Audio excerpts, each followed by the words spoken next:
या सगळ्यांशी तुमचा कुठे ना कुठे संपर्क आलेला आहे आणि एका विशिष्ट क्षणी त्या दिसेनाशा झाल्या. काय द्याल स्पष्टीकरण याचं? आता ते साहेब मला कसं माहितीये ना साहेब, भगवान श्रीकृष्ण म्हणतात. कोण कोण? भगवान श्रीकृष्ण. ते म्हणतात की कर्म करत राहा. बसा बसा, बसून बोला. बस.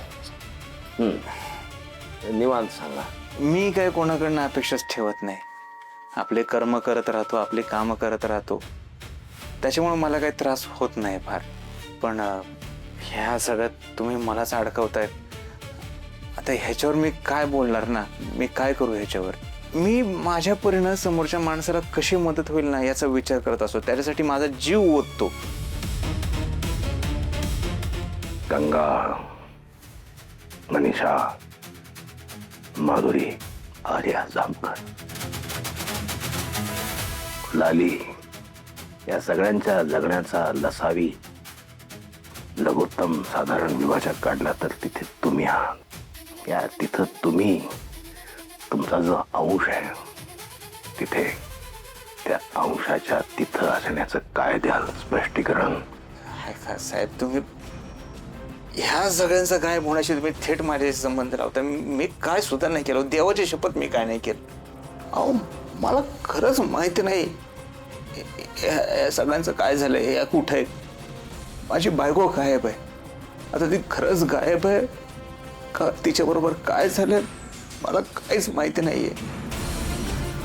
पण तुम्हाला कायद्याच्या भाषेत पुरावे लागतात ना. माझ्याकडे नाही आहेत पुरावे. तुम्हाला फॉरेन्सिक रिपोर्टमध्ये सगळं सापडलंय. ते सगळं लालजींशी जुळून आलंय. तसे पुरावे आहेत तुमच्याकडे. मी निर्दोष असल्याचे पुरावे नाही आहेत ना माझ्याकडे. मी काहीच करू शकत नाही. टेलर,